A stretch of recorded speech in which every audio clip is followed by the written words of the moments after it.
우리 다 같이 고개 숙여 기도하겠습니다. 하나님 아버지 감사합니다. 오늘 거룩한 주의 전으로 나오게 하시고 이 시간 하나님의 말씀 듣는 시간 주셨으니 하나님 이 말씀이 사람의 소리로 들리지 말게 하시고 하나님이 각 심령에 주시는 말씀으로 들리게 하여 주시옵소서. 그리할 때 그 마음을 열고 주 예수 그리스도의 이름을 부를 때 하나님의 영원한 구원이 지금 이 순간 경험되게 하여 주시옵소서. 이 모든 말씀 우리 구주 예수님의 이름으로 기도드렸습니다. 아멘. 예수님께서 이제 승천하신 후에 예수님께서 부활하신 후에 그 제자들에게 말씀하신 그 약속을 바라보면서 제자들이 모여서 간절히 기도했습니다. 120명이 모여 기도했다고 성경이 기록하고 있고, 그럴 때에 오순절에 성령이 강림했는데 각 사람에게 임하였다라고 성경이 기록하고 있습니다.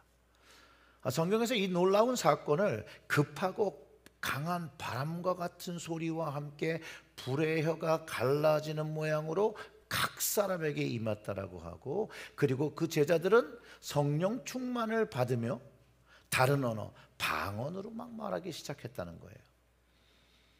이는 주님께서 말씀하신 아버지의 약속하신 것이 이루어진 성취, 또 그것으로 인하여 교회가 탄생되는 하나님의 역사를 보여준 것이라는 것이죠.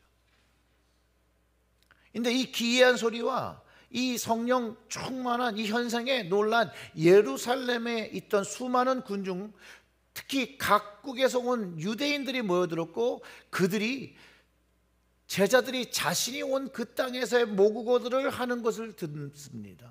하나님의 위대한 일들을 선포하는 것을 듣고 놀라기 시작하죠. 하지만 그 놀라고 믿은 것뿐만 아니라 다 믿은 것은 아니었기 때문에 일부는 이 놀라운 성령의 역사를 이해하지 못하고 이 제자들이 새 술에 취했다라고 조롱하며 폄하하기도 했다라는 것이죠. 사랑하는 성도 여러분, 그 초대교회 때 성령이 임했던 시대나 지금이나 그렇게 다르지 않습니다. 지금도 세상의 사람들은 교회를 보며 어쩌면 현실 감각이 뒤떨어지는 사람들로, 또 시대에 뒤처진 사람으로, 마음이 약한 사람들로, 혹은 자기들끼리만 있는 또 신비주의자로 우리를 평가하기도 하고 조롱하기도 합니다. 근데 이 조롱은 제가 말씀드린 것처럼 2000년 전에도 똑같은 조롱이 있었고, 그때는 이제 새술에 취했다라고 하는데, 베드로가 그때 일어선 이유가 단지 오해를 풀기 위해서가 아니었다라는 거예요.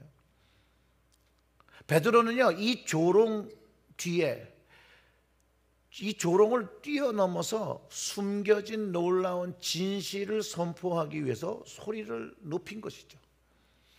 오늘 말씀의 14절을 읽어보면 베드로가 11사도와 함께 서서 소리를 높여 이르되 유대인들과 예루살렘에 사는 모든 사람들아, 이 일을 너희로 알게 할 것이니 내 말에 귀를 기울이라. 이제 설명하겠다는 거죠, 그 안에 일어나는 일들을. 그리고 12절에 때가 삼시니 너희 생각과 같이 이 사람들이 취한 것이 아니라, 대낮인데 왜 이 사람들이 술에 취해 있겠느냐, 그게 아니라는 것이죠. 그들이 생각하는 것에 대해서 이제 답변을 주려고 하는 거예요. 그리고 그가 선지자 요엘의 말씀을 언급하며 그 말씀이 성취되어서 약속된 그 하나님의 영을 받았다라고 설명하고 있다는 거예요. 유대인들이 잘 알고 있는 구약 성경의 예언이 성취됐다는 것을, 그 예언을 말하면서 그들이 보고 있는 눈앞에 벌어지고 있는 것이 우연도 아니요 술 취함도 아니요 이미 수백 년 전부터 하나님께서 선지자 요엘을 통해서 주신 약속, 그 말세에 일어날 경험들을 하고 있는 것이라고 가르쳐주고 있다는 것이에요. 그 요엘서 2장 28절부터 30절의 말씀을 우리가 좀 확인해 보면 이렇습니다.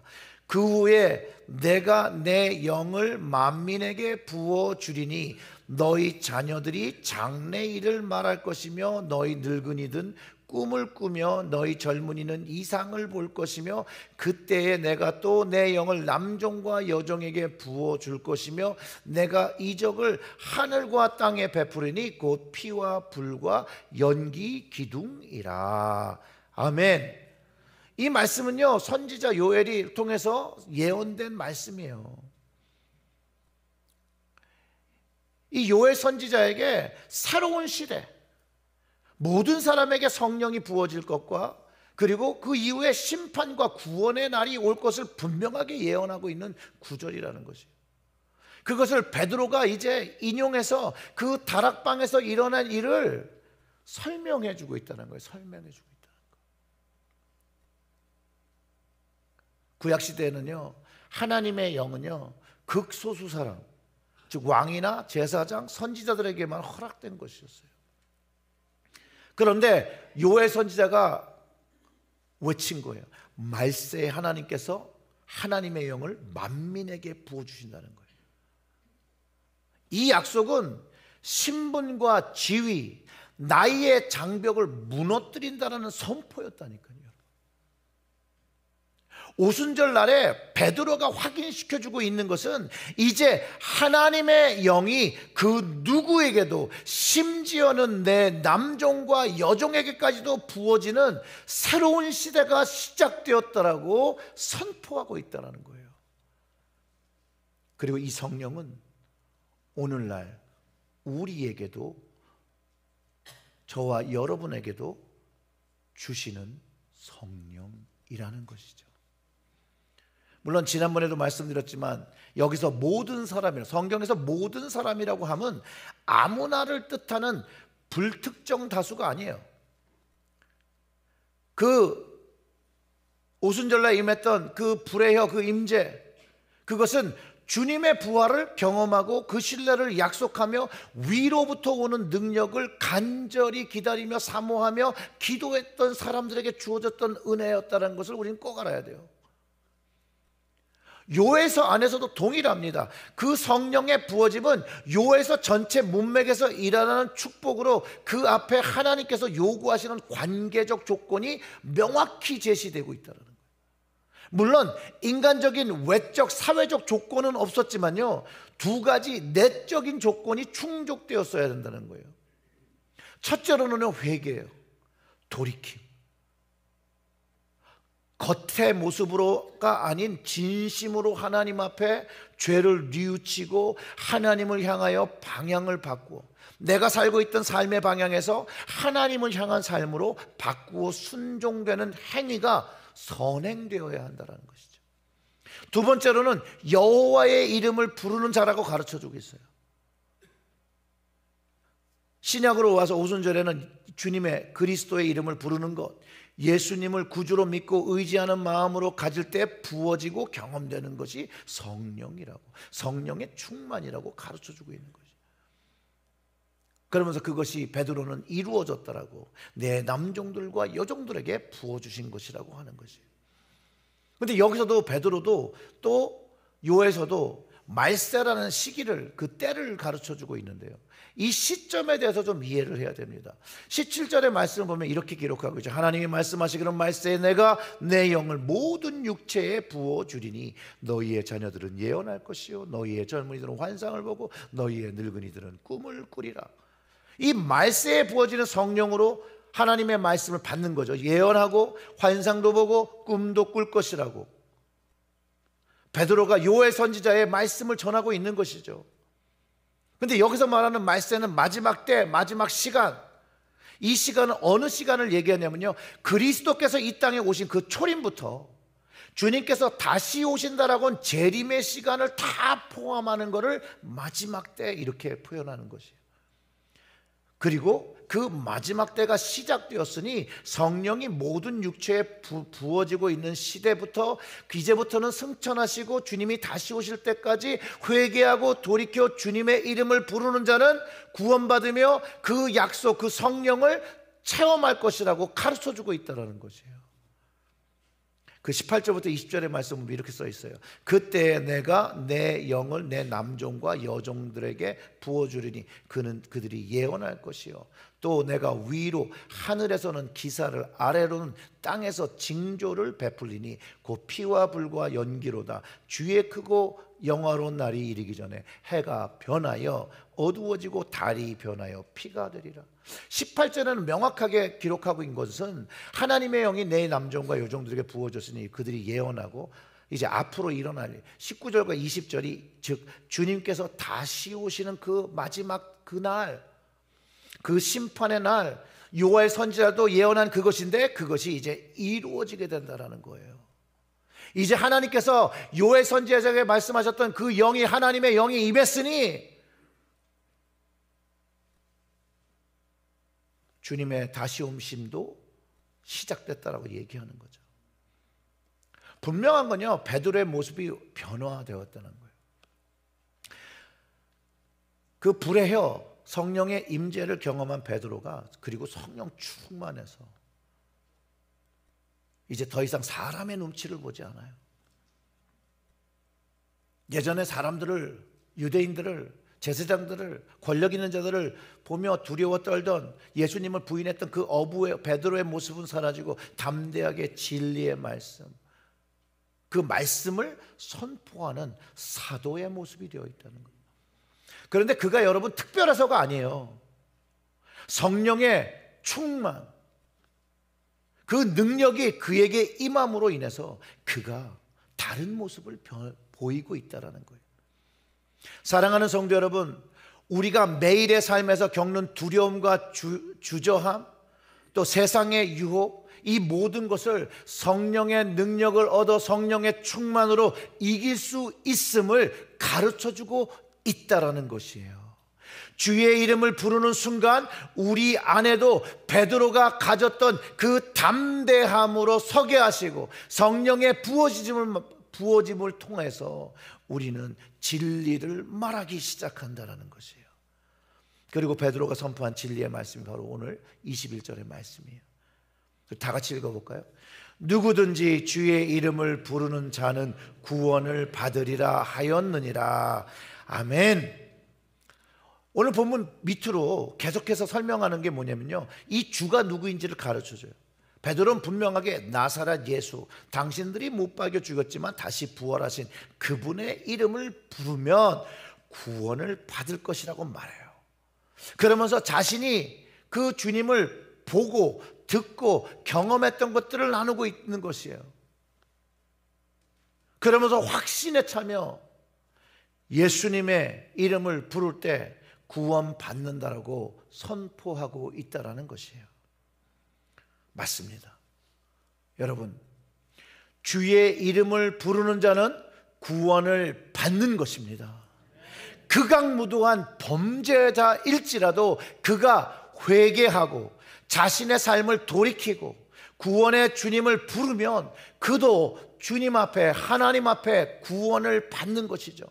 그리고 이 극악무도한 자도 구원을 받는다는 말씀은 이 구원의 보편성, 누구든지 그 이름을 부르는 사람들이 모두 받는다는 거예요. 주의 이름을 부른다는 것은 그냥 단순히 입술로 예수님이라고 부르는 그런 주문이 아니에요. 그런 주문이 아니에요. 그것보다는 주님이 나의 구원자이십니다. 주님이 나를 변화시킬 수 있습니다. 주님이 나를 이끄실 수 있는 그분입니다. 나의 삶의 주인이십니다라고 고백할 때 정말로 주님께 나의 모든 것들을 맡기며 회개하며 신뢰의 행위를 드리는, 그래서 내 삶으로 초청하실 때 주님께서 나의 인생 속에서 일하기 시작하는 것들을 경험하기 시작한다는 것이에요. 그것이 주의 이름을 부른다는 것이에요. 주의 이름. 주의 이름을 불러야 합니다, 여러분. 여러분, 주의 이름을 부르세요. 예수님, 예수님. 문제가 생겼을 때 주님의 이름을 부르세요. 예수님. 어려운 마음이 되었을 때 주님의 이름을 부르세요. 예수님. 근데 잘 불러야 돼요. 예수님을 부르는데 이렇게 부르면 안 돼요. Jesus Christ 이렇게 부르면 안 돼요. 이거는 주님의 이름을 모욕하는 것이지 주님을 정말로 부르는 게 아니에요. 그 주님을 부를 때 어려운 일이 있지만 주님께서 내 삶에 함께 하시니 이길 수 있는 힘을 가지기 시작되고 이길 수 있는 마음이 되게 되고 그 주님의 이름을 부르며 주님의 손을 잡으며 한 걸음씩 한 걸음씩 나아갈 수 있기 시작한다는 거예요. 저의 청소년의 시절은요 좀 암흑과 같았습니다.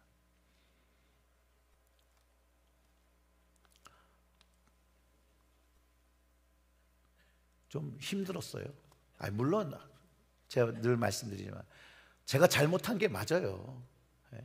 제가 잘못한 게 맞아요. 뭐라 방귀 끈 놈이 성낸다고 제가 잘못 살고 그냥 인생이 왜 이래? 불평과 불만과 원망과 그 가득한 인생이었어요. 저희 아버지 학교 이름까지 제가 가르쳐 드릴게요. 건대 사대 부중 도덕 선생님. 근데 아들은 고등학교 중퇴. 여러분, 사람들이 보는 그 시선들은요 늘 따가웠어요. 어디 한 군데 이렇게 편안한 데가 없었어요. 그리고 다 한국에서 살아보셨으니까 동네 사람들을 다 어렸을 때부터 크고 자라가지고 다 알잖아요. 뭐 구멍가게부터 철문점부터 다 알잖아요. 저 집이 어디 아들인데. 그거 들었어. 제가 학교를 잘렸대. 아무도 저한테 그렇게 얘기하지 않았지만 그러는 것 같았다라는 거예요. 정말로 어디 갈 데가 없는데 그 마음 편한 곳이 딱 한 군데 있었어요. 거기가 바로 교회였어요. 교회 가면 마음이 위로받고 그 마음에 평안함이 있었어요. 주님을 알지 못했을 때예요. 그래도 교회는요 제가 유일하게 안심하고 있을 수 있는 그곳. 구약에서 말하는 도피성과 같았어요. 도피성 같았어요, 정말. 근데 그때도 주님의 이름이 뭐 어떤 이름인지 모르고 그냥 주님의 이름을 부르지도 못할 때였어요. 그러던 어느 날 교회 벤치에서 그 고등부의 선생님 중에 그 이름도 잘 생각 안 나는데 그 성이 부씨예요, 부씨. 그 부선생님이 저를 이렇게 잡아가지고 사형리를 꺼내놓고 이거를 막 설명하시더라고요. 그 설명하고 있는데 뭐 안 해요 그럴 수도 없고 그냥 속는 셈 치고 정말 속는 셈 치고 따라하기 시작했습니다. 예수님만이 나의 구원자이시고 내 삶의 주인이십니다. 제 마음으로 들어오셔서 좀 제 이 망가진 인생을 어떻게 제가 해결할 수 없는 인생을 좀 어떻게 좀 해주세요. 그리고 기도했어요. 그때 그 선생님께서 고백했으니 이제 구원받았고 하나님이 함께 하실 거라고 그랬던 것 같아요. 그렇다고 해서 바로 뭐 변한 게 아니에요. 근데 그 기도한 후에 정말로 성령님이 찾아오시며 예수님이 찾아오셨다는 거죠. 그 성령님이 찾아오시며 제가 주님을 인격적으로 만났다는 걸 그날 이후로 주님의 존재를 저는 부인하지 않아요. 너무나도 명확했거든요. 그리고 제 인생에 주님이 찾아오시고 주님을 만난 날 이후로 완전히 뒤바뀐 삶을 살기 시작했어요. 저는 요즘 이렇게 고백합니다. 주님이 없으면 어떻게 살 수 있지? 예전에는 주님 없이 살 수 있는 인생이었는데요, 요즘은 주님 없이는 어떻게 살 수 있을까 고백합니다. 주님을 의지하고 주님의 이름을 부르고 주님의 능력을 체험하고 주님의 인도하심을 경험하고 살고 있다는 거죠. 그래서 저는 주님의 이름을 불러요. 주님의 이름을 부르지 않고 살 수가 없어요. 예수님의 이름을 부르지 않고 살 수가 없어요. 그 주님의 이름을 부르고 구원받은 것을 확인하며 체험한 날이죠. 사랑하는 성도 여러분, 하나님의 모든 말씀은 이루어집니다. 헛된 말이 하나도 없어요. 성경의 말씀은 모두 이루어집니다. 그리스도가 오신다고 하셨고 주님이 오셨고요, 부활하신다고 하셨고 부활하셨고요, 성령 주신다고 하셨고 성령을 주셨습니다. 그리고 주님께서 승천하시며 다시 오신다고 하셨으니 다시 오실 것이라는 거예요.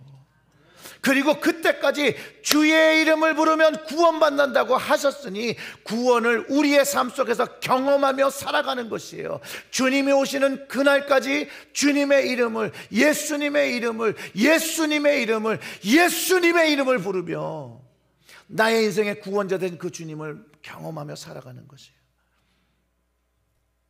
저는 늘 새벽마다 이 자리에 나와서 무릎 꿇고 기도할 때 주님 없이 살 수 없음을 고백하기 위해서 주님의 이름을 부릅니다.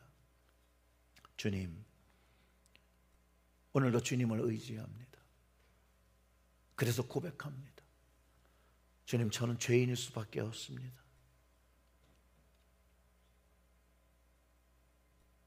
오늘도 주님께 나옵니다. 주님이 저를 사랑하시는 것, 또 저를 위해서 저의 죄를 위하여 십자가에서 죽으신 것, 또 부활하신 것을 믿습니다. 오늘도 주님 저의 마음으로 자리 잡아주시고